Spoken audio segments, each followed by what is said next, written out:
Hello, and welcome to Part 3 of our History of Avalon series. I am Nina Rinaldi, the Director of the Avalon History Center. In this presentation, I have the particular challenge of talking about a period of time that many of you experienced firsthand. My goal is to share with you some of the many items we have in our collection that relate to this time period, and to help you reminisce and remember Avalon's earlier days. If you watched part 2 of the series, you know we ended by talking about the 1962 storm. In many ways, the storm of '62 is a dividing line in Avalon's history. Check out this photo from the area of 80th Street, about a week after the storm. You can see that the area is still covered with sand.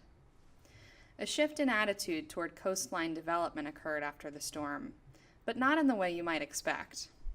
Before '62, if you built close to the shoreline and your home or business was destroyed by a storm, you as the owner were responsible. After the '62 storm, things shifted such that the government felt much more responsible for securing the shoreline, whether through bulkheads, jetties, or other preventative measures. Avalon did rebound from the storm quickly. In fact, right here in the area of this photo, several large hotels were built within a few years, including, and perhaps especially, the Golden Inn, built by, who else, Bob Golden, a prolific developer of ranch homes, in partnership with the Buckingham brothers. The Golden Inn was built in the early 1960s as a 50-room hotel with a dining room. The hotel was remodeled and rebranded by Icona in 2015 and remains an iconic landmark in Avalon. Other hotels persisted in town, too, including the Briar, which opened originally as the Puritan.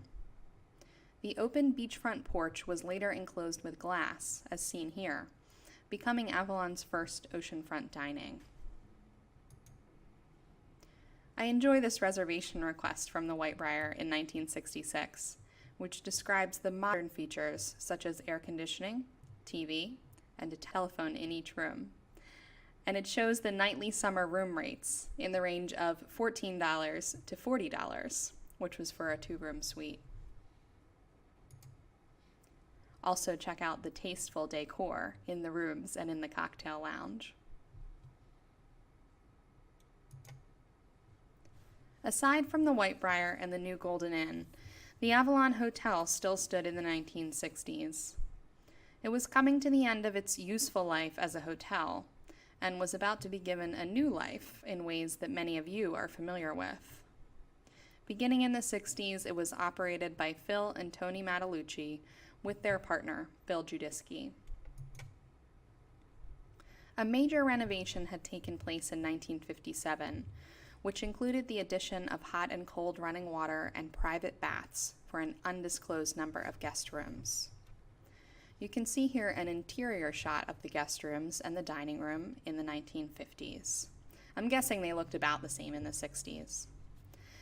At that time, the nightclub in the Avalon Hotel was the Catacombs Bar. This is DJ Carrie Lawson spinning some tunes in the basement club. You might remember Carrie better from his day job as a mechanic at the Phillips Esso station. Don't worry, we'll go back to the Avalon Hotel later. The Esso was purchased by early Avalon postmaster Walter Smith in 1934, and it operated as a gas station at 21st Street and 3rd Avenue for more than 70 years.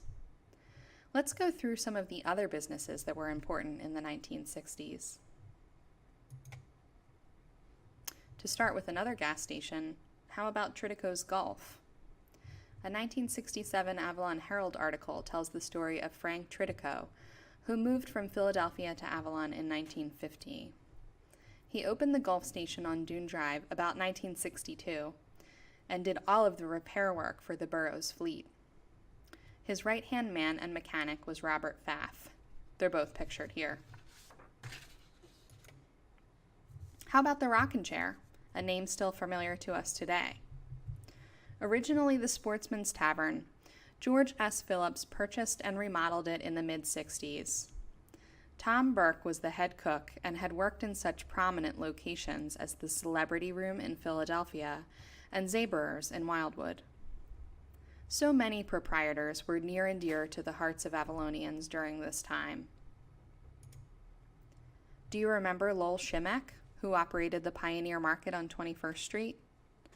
I'm told they called him Tubby, which was an Army nickname, and he had a tattoo of it on his shoulder. Liz Matt worked for Lowell in the summer of '68 and describes him as having eyes that looked in two different directions. No matter where you were in the grocery store, he was looking at you. The Pioneer Market's position just across the 21st Street Bridge made it a focal point. The market, which was anchored by a meat counter that ran the length of the store at the back, carried fresh produce, canned goods, and staples. Traveling all the way to the Avalon supermarket on 29th Street to buy simple items like bread, milk, and peanut butter was considered to be an inconvenience. Lowell Shamak led the market's cast of characters, including his right-hand man and produce manager John Matt, top, and Bill the Butcher Williams, bottom. And what about Keynes Pharmacy right across the street?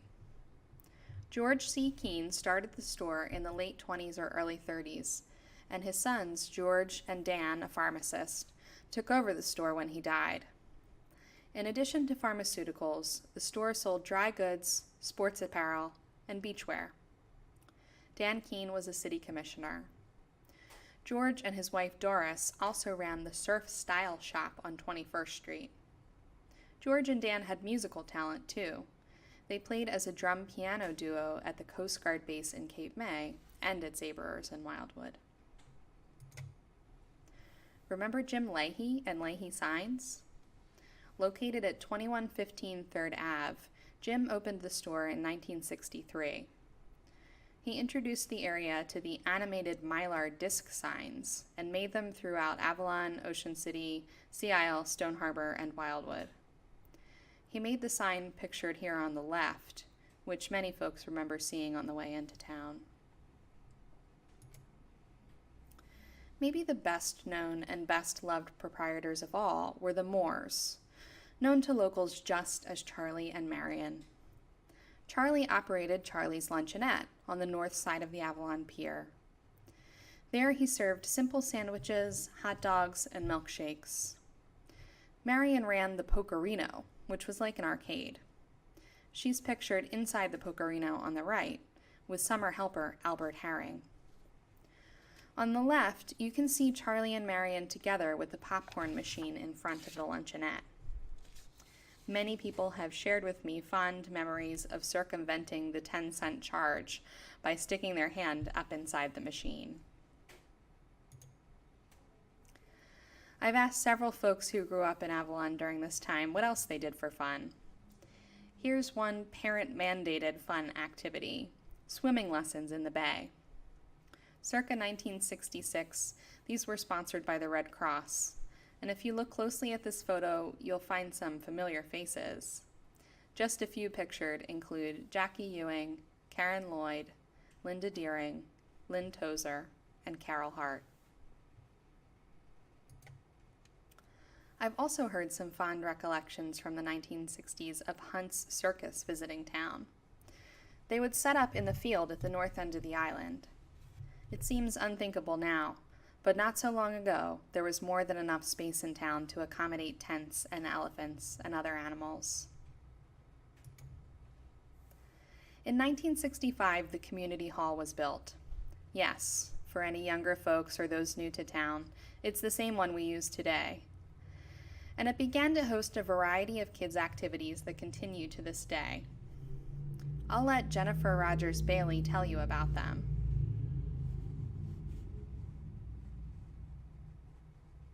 As kids, there was, like when we were young kids, like school age, like middle or grade school age, I would say, there was a lot of stuff that went on at the rec. There was, Avalon at the community hall, which is virtually unchanged since then too. So like, there was roller skating in there. There was all kinds of. There was a girls' basketball team. I did not play.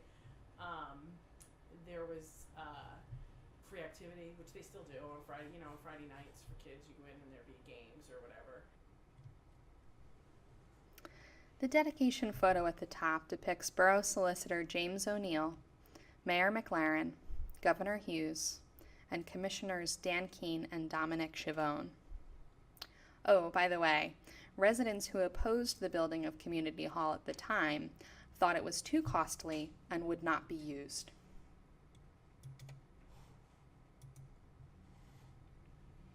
One effect of the construction of Community Hall was the establishment of the Avalon Players. In 1968, Dennis Owens, Bonnie Matt, and Ginny Lynch asked the mayor if they could use Community Hall to put on a show. The mayor approved, and the dramatic ensemble was born, taking the stage in its first production, A Taste of Broadway. We have the poster from the encore performance of that very first show, pictured on the left. Dennis Owens, the group's visionary and founder, pictured right, died before his time in 1989. We joined the Avalon Players in celebrating their 50th anniversary reunion just this year. So, what was Avalon like on the eve of the 1970s? As exciting as all the photos we've seen so far make it seem, the truth is that the town was still dramatically different than it is now. Many lots were undeveloped. Development and visitation were starting to pick up steam, though, and being featured on the Johnny Carson show didn't hurt. I'll let Joe Breslin tell a story. The rest of the town was starting to develop. It was growing, and while I was working in the post office, Ed McMahon was living at 18th Street in the Beach, and he was working with Johnny Carson.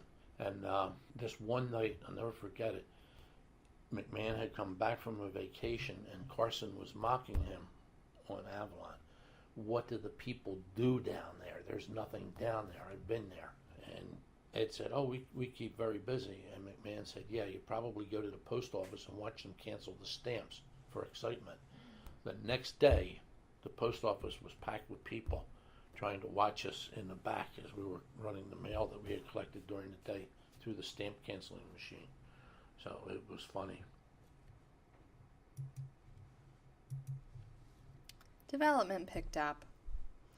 Local builder Tito Macchia had completed development of the western Meadows, the land between 42nd and 50th Streets west of 3rd Avenue, creating the Fingers, a cleverly designed series of lagoons and peninsulas, which created a community of mostly waterfront homes. Plans to create additional Fingers-type developments out of Graven's Island and Cedar Island were abandoned after public concern developed over the destruction of wetlands. Imagine that.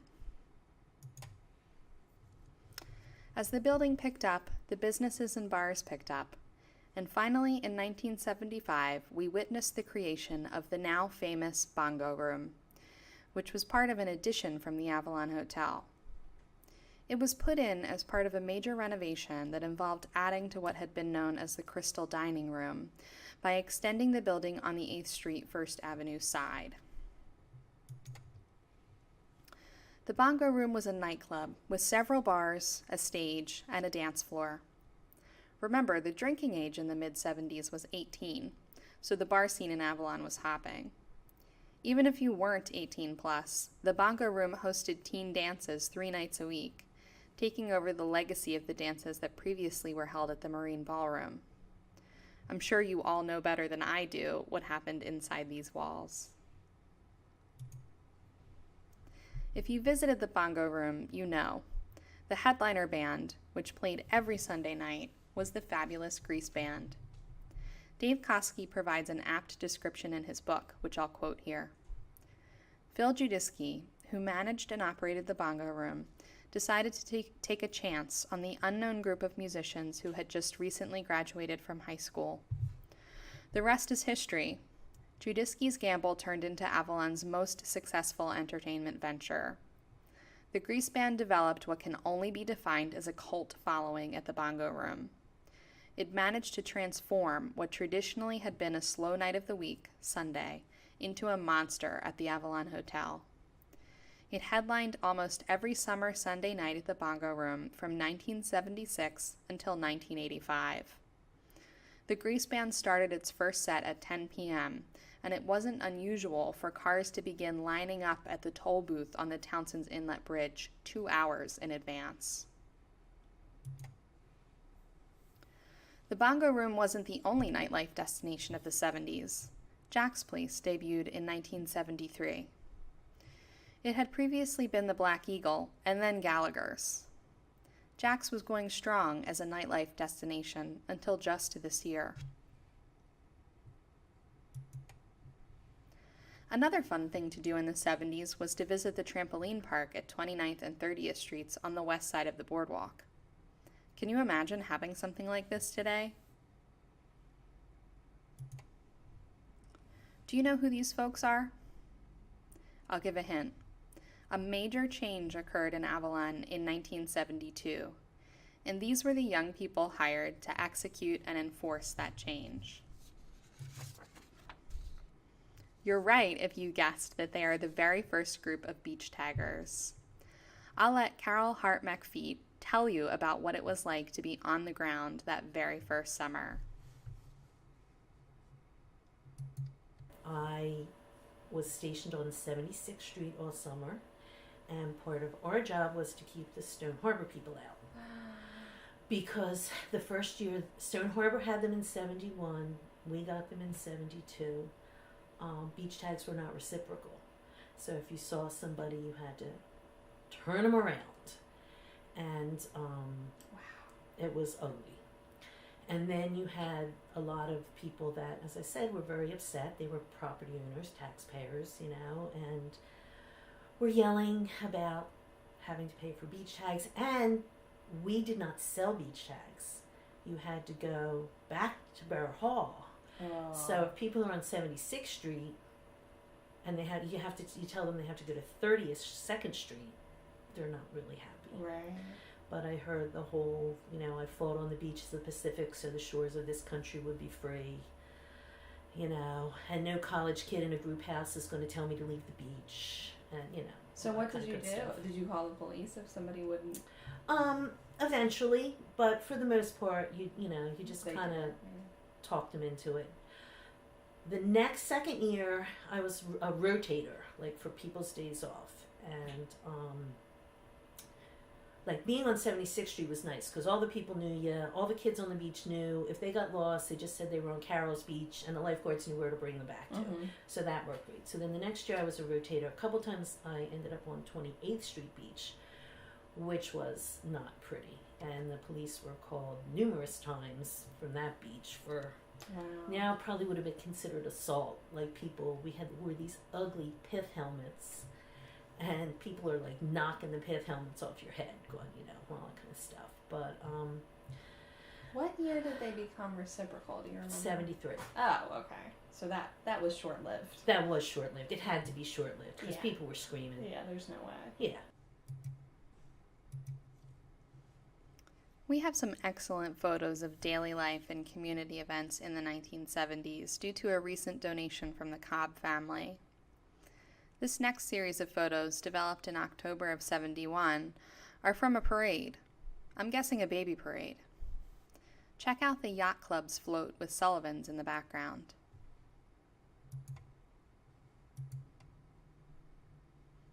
Here's a truck from the fire department. Maybe you can tell us who's driving?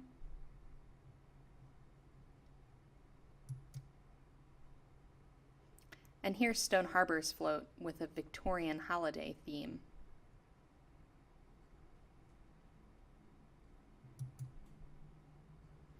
Here's the Borough of Avalon's float from a couple of years later, with a nice shot of the Avalon Freeze in the background. Some things don't change after all. Here's a photo from a bit earlier, 63, but I think it shows the crowd size and popularity of the parades during this period really well, and at a time when so many fewer people visited here.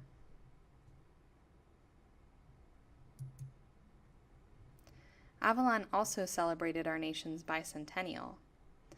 This horse rider was in the parade, but spot the Spirit of 76 float hiding in the background. If you were here in the 70s, you're likely to remember the guy in the middle of this photo, Ellsworth Armacost, who served as mayor of Avalon from 1973 to 1983. He's pictured with Commissioner Robert E. Bruce on the left and with an unknown man. The shot was to show one of Mayor Armacost's signature initiatives, Dune Fencing. During the 1970s, Avalon became a leader in dune stabilization work. The storm of '62 had rocked the county, and towns were trying to figure out what to do about it.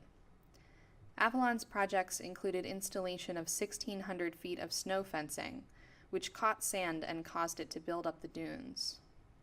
These were placed in the high dunes around 48th Street, and also at the north end of the island around 11th Street, where there was a serious erosion problem.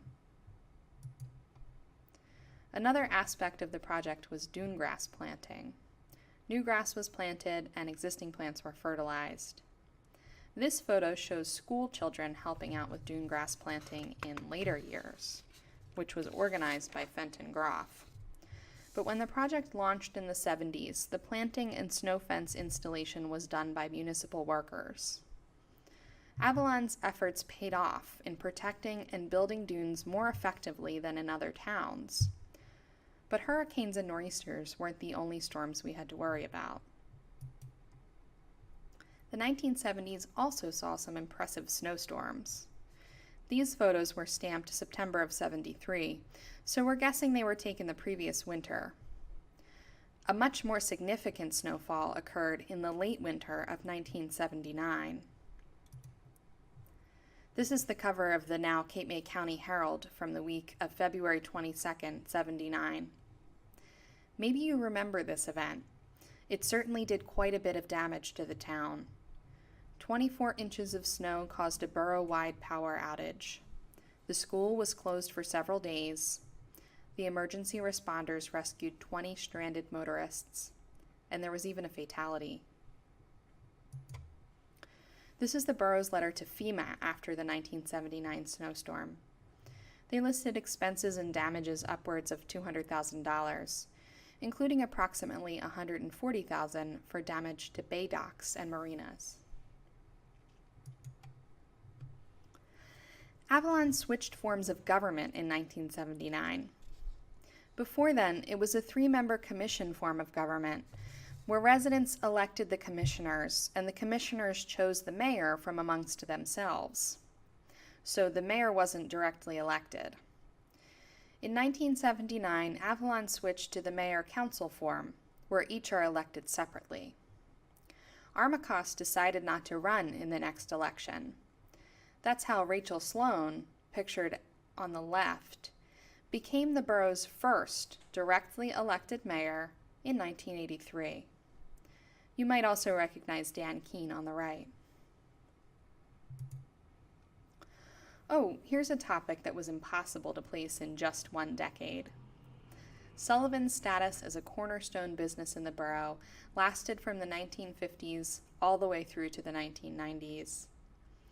As you may have learned from the last presentation, Sullivan's opened at the corner of 21st Street and Dune Drive in 1956 and moved to a larger location at 22nd and Dune Drive in 1965. The store was established by Robert T. Sullivan, a native of Bangor, Maine, who was proud that Sullivan's never closed for anything, not even the devastating storm of 1962. Legend has it that the proprietors nailed the door shut in preparation for that storm, but a window promptly blew out, and Avalon's public did not hesitate to enter through the window to get their delicious cup of coffee. Sullivan's was referred to as the meeting place of Avalon, providing a center of community for the growing town. I think the lunch counter was what made it so special, so appealing, and such a social place. 1996 was Sullivan's final season.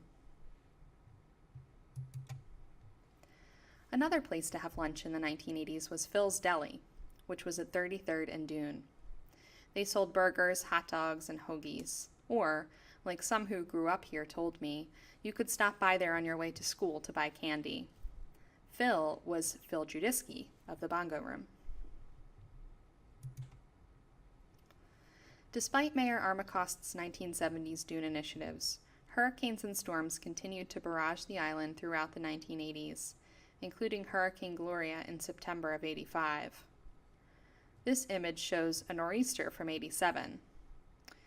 You're looking south from 23rd Street, and you can see that the ocean has gone over the dunes and that the waves will begin to crash against the houses. June of 1987 marked the end of an era as the Avalon Hotel was demolished. Why? It was run down and neglected, residents said at the time. It was time to make way for something new. It took 3 construction vehicles from Albright and Hune 6 hours to take down a building that had stood for 99 years. Old friends came back to witness the demolition, recall the hotel's earlier years, and mourn the loss of the Bongo Room. A new luxury hotel took its place, but it didn't last for long. The building is now condos. We don't have as much in our collection from the 1990s and onward. It can be hard to see the 1990s as history when our now mayor was first elected in that decade. Mayor Martin L. Palugi took office on July 1st, 1991. Prior to becoming mayor, he served 4 years as an Avalon Borough Councilman, 6 years as a member of the Avalon Zoning Board, and 2 years as a member of the Avalon Planning Board. Marty has always been passionate about making Avalon a storm-ready community. And while he has achieved many notable accomplishments under his tenure, strengthening Avalon's emergency response is likely the most significant. So significant, in fact, that I would not be able to share the details of all of those achievements with you in just the time we have here, but I do want to share one funny tidbit. Pictured at the bottom of the slide is a small flag. At one point, the borough obtained an Army surplus Blazer, pictured at the top, for the mayor to drive during floods and storms, and they put this flag on the fender as if it were a presidential car.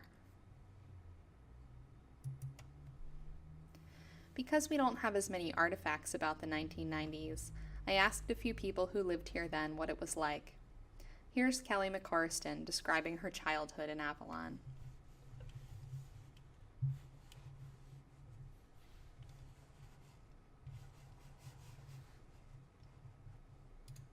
It always felt really safe. My mom was kind of strict with us though, so we were like limited in where we could go, but constantly bikes, walking around town. When we were really young, I remember it being a big thing where we could walk to the library on 26th, and the first time you could do that by yourself was huge. I mean, you know, that's one of my favorite buildings, so that was a big thing when you could finally go places by yourself. And then we would walk to school every day and walk home. Mm-hmm. But we're not take Ocean Drive. We had to walk on Dune Drive, and we all had to stay together. This is weird little things that I remember like that. But constantly we were together. As I got a little older, skateboarding was really all the rage, and we would go to the Banks, the one on 21st Street. I guess it was technically 22nd. No, where was it? Sturdy guy? Not Sturdy. Fleet Bank? Okay. The only thing I really remember, I don't know why I can't remember what it's called, but we used to go when it was closed after school, and the boys would skate in the drive-thru, and my girlfriends and I always thought like, oh yeah, we're gonna learn to skate. And we never did. We just watched, but we'd like ride bikes around, and we'd go to Donley's or Circle Pizza after, Wawa. I also talked to Kelly's family friend, Kevin Scarpa, who, like many people I have talked to, identified Donnelly's Deli as a go-to spot of the 1990s, where you could run into half the town. Here's Kevin. It kind of was, and it may have come up before, it was just like the anchor store for the entire town all year round. And later in life, I worked on the ambulance, which was a paid position for the ambulance in town.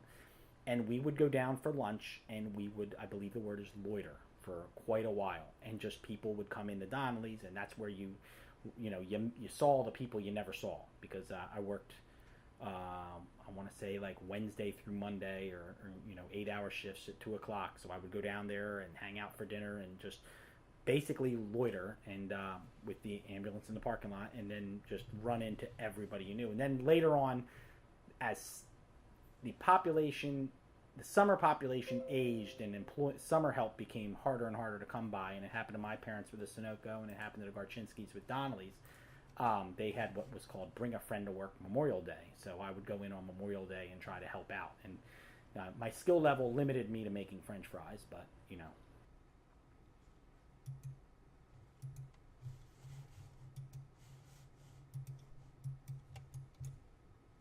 Oh, here's a fun topic from the 90s.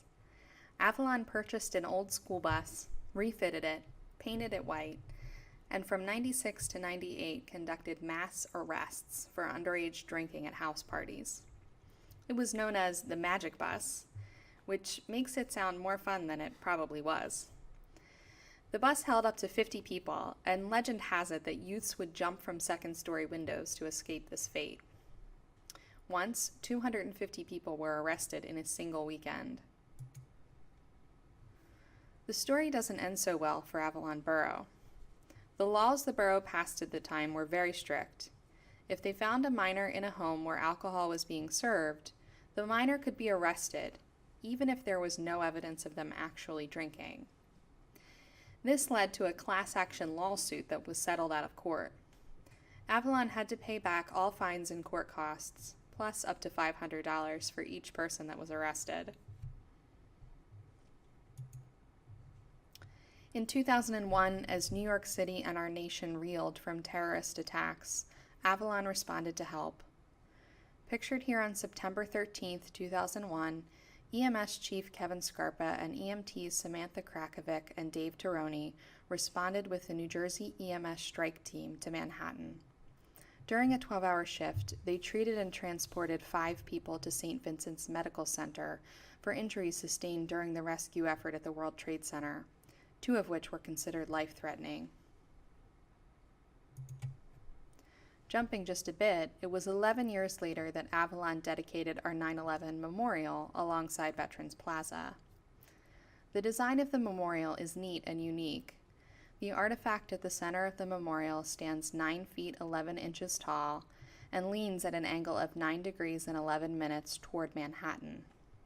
Each year, only on the date September 11th, the shadow of the memorial crosses bronze inlays that depict the timeline of the major events of September 11, 2001, at the actual time that each of those events happened. It was designed by Scott Taylor of Taylor Design Group. In the late 90s and early 2000s, Dune Drive went through a revitalization project. The downtown district was updated with landscaping and decorative sidewalks. Perhaps more significantly, zoning ordinances were updated in 2002 to allow second-floor residential units on top of commercial, and that's when the downtown began to be redeveloped. Blocks that you know and love started to take on a different appearance. Here's a before and after of 21st Street, the Circle Pizza block.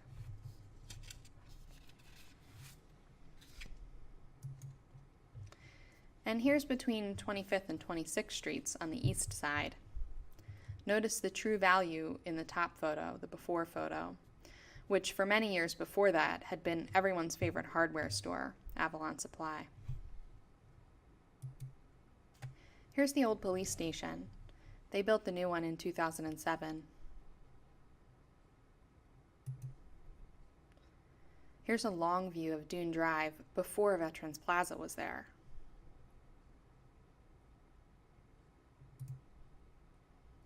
Here it is under construction, and the final product, which I'm sure you recognize.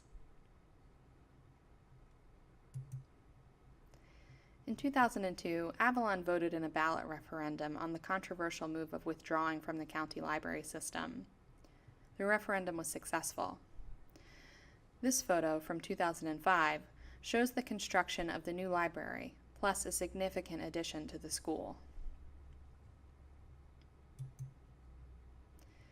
In In 2009, Utz Potato Chip CEO Michael Rice built a 12,000 square foot mansion in the high dunes of 53rd Street. It wasn't the first house built in the high dunes. That distinction belonged to the owner of the Super Soaker Company, who built in the dunes back in the 80s. But Rice's home, widely known as the Utz House, set off a firestorm of protests from those looking to preserve the last stretch of undisturbed maritime forest on the island. The group Save Avalon's Dunes was formed as a result. It was a peaceful grassroots protest group comprised of Avalon residents, led by local Elaine Scattergood. Here's a protest sign handmade by Elaine and donated to the History Center. And what to say about the last few years? The storms keep coming, although we're better prepared now than we ever have been. This is from Winter Storm Jonas in January of 2016. Things keep changing. Here's our beloved bookstore, The Paper Peddler, which closed in 2014 and is now The Spot. And just this year we suffered from the loss of the Pudgy Pelican, which is now Polpo. But the tradition of family vacation in Avalon persists. Here's Jan Van Dyke, who has been visiting Avalon every summer since 1957, talking about developing new traditions as Avalon's businesses change over the years. What new traditions came for me was, well, besides Paper Peddler, that was the 1968 tradition, that was new, was Nemo's, and I've gone to Nemo's for, stop there because they came in 80-something, 83 or somewhere in there, and then Tortilla Flats came in I think 83 or thereabout. Yeah. And we were visiting there the other day, and it's like I told the owner, I think it was, and somebody else that worked there. I remember my wife and I being there at lunchtime, and hardly anybody was around. It was the first year they were open, and we said to ourselves, "When did this place will ever make it? I don't know. It's not looking good. There's not many people here." It's what is it, 34 years or something? It's 34 years, and yet it's still a new tradition. Right? Yeah, a new tradition. That's a new tradition. 34-year new tradition, and.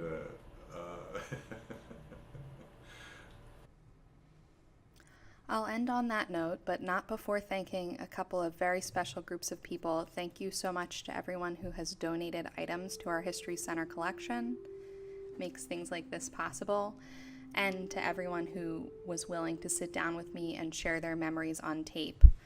We do continue to accept donations, and we continue to do oral history interviews, so if you're interested in either of those, please get in touch with us, and also feel free to be in touch with any questions or anything we can help you with. Thank you so much.